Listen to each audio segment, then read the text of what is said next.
আমি মাননীয় প্রধানমন্ত্রীর কাছে আবেদন জানাচ্ছি, কাকে খুশি করবার জন্য আপনারা অনুমতি দিলেন? ওই কাদিয়ানি তাদের ভাষ্য মতে, আপনিও তো মুসলমান না, তাদের ভাষ্য মতে গোলাম আহমদ কাদিয়ানিকে যে মুসলমান মনে করে না, সেই দৃষ্টিকোণ থেকে ওদের কথায় সে নাকি মুসলমান না। আমি যেহেতু গোলাম আহমদ কাদিয়ানিকে কি বল নবী মানি না, প্রধানমন্ত্রী গোলাম আহমদ কাদিয়ানিকে নবী মানে না, এদেশের আপনার জনগণ তারা মুসলমান যারা, এরা গোলাম আহমদ কাদিয়ানিকে নবী মানে না, সেই দৃষ্টিকোণ ওদের কথায় আমরা তাহলে তো মনে কর মুসলমান না, সেই দৃষ্টিকোণ থেকে প্রধানমন্ত্রীও তো মুসলমান না। তারপরও আপনি তাদেরকে কেমন করিয়া তাদের ইস্তেমা করবার জন্য, তাদের সারা চর্চা করবার জন্য অনুমতি দিলেন? আমার বোধগম্য হয় না, বুঝে আসে না, ঠিক না নিশ্চয় বলেন? আসলে যে ওরা কবর নয় তো মুসলমান, ওরা হলো কাট্টা কাফের কাদিয়ানি শয়তান। আল্লাহ বলবো কি, ওরা বলবো কি, বলতে পারি না, না বলিলাম ওরা ক্ষমা পাইব না।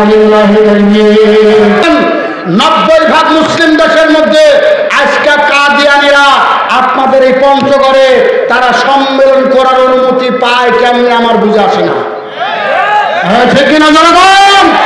কারণ মনে রাখবেন, আমাদের তাদের বিরুদ্ধে একটাই কথা, সংসদে আমরা শুধু বলতে চেয়েছিলাম যে আমরা সংসদে এই আইনটা চাই, কাদিয়ানিরা অমুসলিম সেটা বলুক, নতুবা দেশের মধ্যে হিন্দুরা আছে তাদের বিরুদ্ধে কথা নাই, খ্রিস্টান আছে তাদের বিরুদ্ধে কথা নাই, বৌদ্ধ আছে তাদের বিরুদ্ধে কথা নাই। আমরা কেন কাদিয়ানিদের বিপক্ষে কথা বলছি? একটাই কারণ, তারা কাজ করবে অন্য ধর্মের, তারা আমার নবীকে শেষ নবী মানবে না। বিশ্ব নবী মুহাম্মদুর রাসূলুল্লাহকে শেষ নবী না মানলে কোশ্চিনকালে মুসলমান হতে পারে না। আমাদের দাবি ছিল একটা, তারা অমুসলিম হয়ে আমাদের দেশের মধ্যে বসবাস করতে আপত্তি নাই, মুসলমান নাম দিয়ে এই দেশের মধ্যে বসবাস করতে পারবে না। ঠিক না ঠিক না বলেন? কিন্তু তারপরেও আমি মাননীয় প্রধানমন্ত্রীর কাছে আবেদন জানাচ্ছি, কাকে খুশি করবার জন্য আপনারা অনুমতি দিলেন? ওই কাদিয়ানি তাদের ভাষ্য মতে, আপনিও তো মুসলমান না, তাদের ভাষ্য মতে গোলাম আহমদ কাদিয়ানিকে যে মুসলমান মনে করে না, সেই দৃষ্টিকোণ থেকে ওদের কথায় সে নাকি মুসলমান না। আমি যেহেতু গোলাম আহমদ কাদিয়ানিকে কি বল নবী মানি না, প্রধানমন্ত্রী গোলাম আহমদ কাদিয়ানিকে নবী মানে না, এদেশের আপনার জনগণ তারা মুসলমান যারা, এরা গোলাম আহমদ কাদিয়ানিকে নবী মানে না, সেই দৃষ্টিকোণ ওদের কথায় আমরা তাহলে তো মনে কর মুসলমান না, সেই দৃষ্টিকোণ থেকে প্রধানমন্ত্রীও তো মুসলমান না। তারপরও আপনি তাদেরকে কেমন করিয়া তাদের ইস্তেমা করবার জন্য, তাদের সারা চর্চা করবার জন্য অনুমতি দিলেন? আমার বোধগম্য হয় না, বুঝে আসে না, ঠিক না নিশ্চয় বলেন? মনে রাখবেন, মুসলমানের দাবি আল্লাহ রসুল ছাড়া মুসলমান হওয়া যাবে, কথা মনে যাবে না। আমার নবীকে অপমান করবেন, নবীর বিরুদ্ধে কথা বলবেন, আমার নবীকে শেষ নবী মানবেন না, আর আপনি মুসলমান দাবি করবেন। আপনি কিভাবে আল্লাহর দরবারে জবাব দিবেন? কিভাবে নবীর সামনে আপনি জবাব দিবেন? আমার বুঝে আসে না।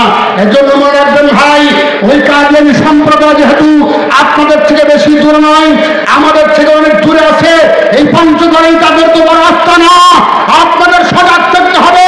আপনাদের কোনো সন্তান, আপনাদের কোনো ভাই, আত্মীয় স্বজন যারা রয়েছে, কারণ তারা তো টাকা দিয়ে মানুষদেরকে কাদিয়ানি বানায়।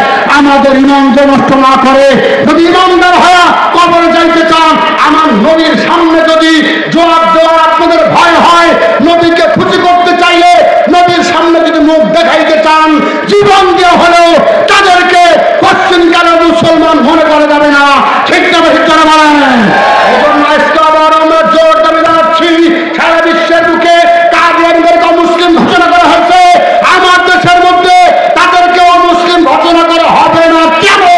মুসলমান সরকারের কাছে আবেদন জানাই, আপনি মুসলমান সরকার, আপনার বাবা মুসলমান, অথচ আপনি তাদেরকে অমুসলিম ঘোষণা করবেন না, যারা আমার নবীকে মানে না।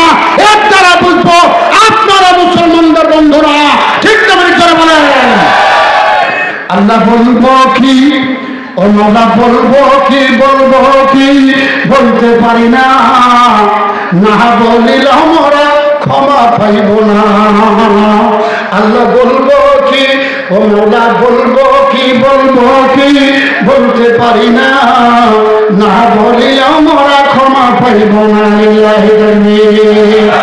মুসলমানের রক্ত নিয়ে খেলছে খেলা কত, ইহুদি আর খ্রিস্টানের দালালেরা যত, আর কত রক্ত নিলে মিটবে রে আশা, আর কত রক্ত নিলে মিটবে রে আশা, কবরেতে গেলে তোদের রক্ষা হবে না।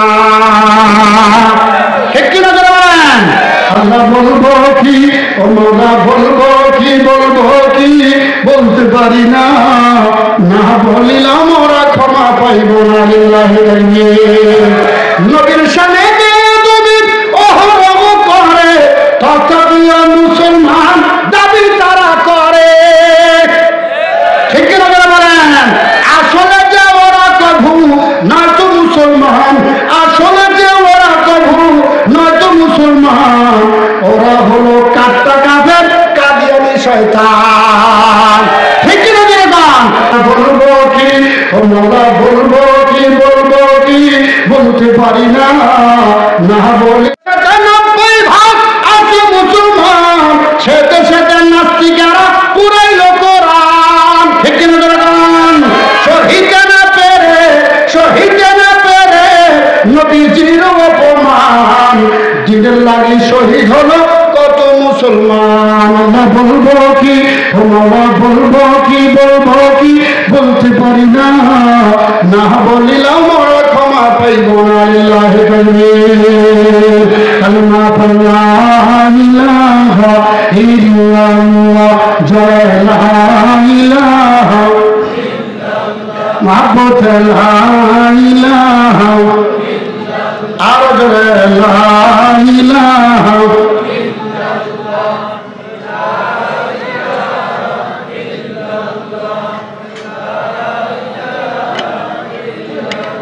জয় লা ইলাহা ইল্লাল্লাহ, লা ইলাহা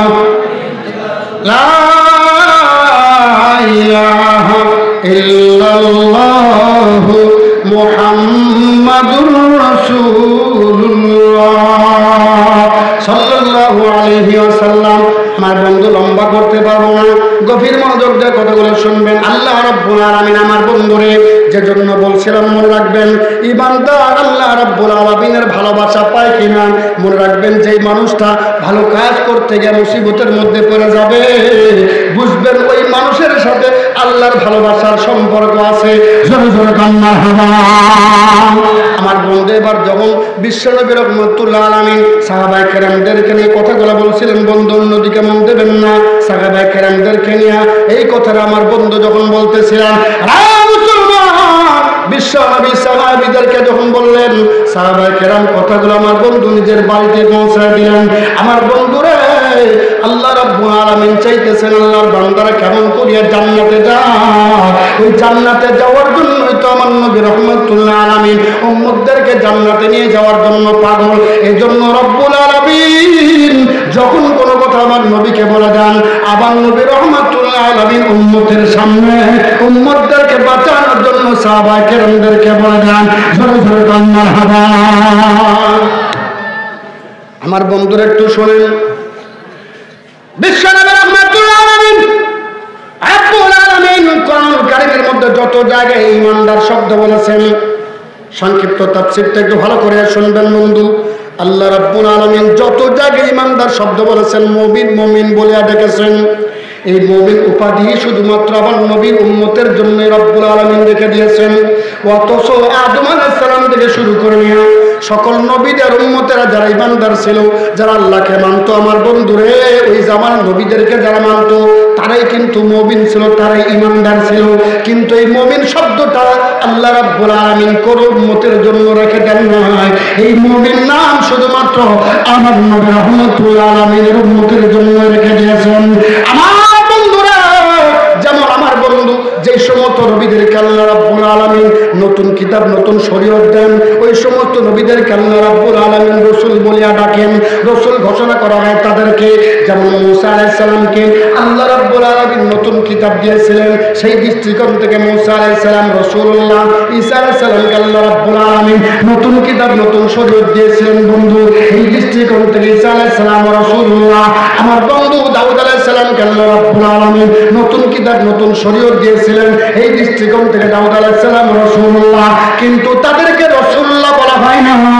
আবার বন্ধু মূসা আলাইহিস সালামকে বলা হয় কালিমুল্লাহ, ঈসা আলাইহিস সালামকে বলা হয় রূহুল্লাহ, ইব্রাহিম আলাইহিস সালামকে বলা হয় খলিলুল্লাহ। শুধুমাত্র আমার নবী রাহমাতুল্লাহ আলামিনকে আল্লাহ রাব্বুল আলামিন শুধুমাত্র বলেন রাসূলুল্লাহ, মুহাম্মাদুর রাসূলুল্লাহ ওয়াল্লাযীনা মা'হু আশিদ্দাউ আলাল কুফফারি রুহামাউ বাইনাহুম। আল্লাহু আকবার বলেন। আমার বন্ধু লম্বা করতে পারবো না, একটু দিলটা নরম করে কথা বলে শুনেন। হ্যাঁ মুসলমান, এই রব্বুল আলামিন তো শুধুমাত্র আবার নবী রাহমাতুল্লাহ আলামিনের উম্মতদেরকে আল্লাহ পাক মুমিন বলে ডাকলেন। আমার বন্ধু মূসা আলাইহিস সালাম কিন্তু রাসূলুল্লাহ, কিন্তু রাসূলুল্লাহ মূসাকে বললেন না, শুধুমাত্র আবার নবীকে বললেন। কেন? তারা যদিও রাসূলুল্লাহ, কিন্তু উপাধি আল্লাহ পাক তাদেরকে দেন নাই। এইরকম ভাবে আদম আলাইহিস সালাম থেকে শুরু করে নিয়ে আমার নবী রাহমাতুল্লাহ আলামিনের উম্মত পর্যন্ত সকল নবীদের ইমানদার উম্মতদেরকে আল্লাহ পাক মুমিন বলতে পারতেন, কিন্তু মুমিন উপাধি আল্লাহ পাক তাদেরকে দেন নাই। মূসা আলাইহিস সালামের উম্মতদেরকে আল্লাহ পাক ডাকতেন ইয়া উম্মাতাম মূসা, ঈসা আলাইহিস সালামের উম্মতদেরকে আল্লাহ পাক বলতেন ইয়া উম্মাতা ঈসা। এইরকম করে নবীর নাম নিয়ে তার উম্মতের নামটা নিতেন। কিন্তু আবার নবীর উম্মতদেরকে আল্লাহ রাব্বুল আলামিন, ইমানদার মুমিন বান্দাদেরকে আল্লাহ রাব্বুল আলামিন নিজের নামের সাথে নাম দিয়া নামের মিল রেখে আল্লাহ রাব্বুল আলামিন মুমিন বলিয়া ডাকলেন। মুমিন আল্লাহর নাম, মুমিন আমার নবীর উম্মতের নাম।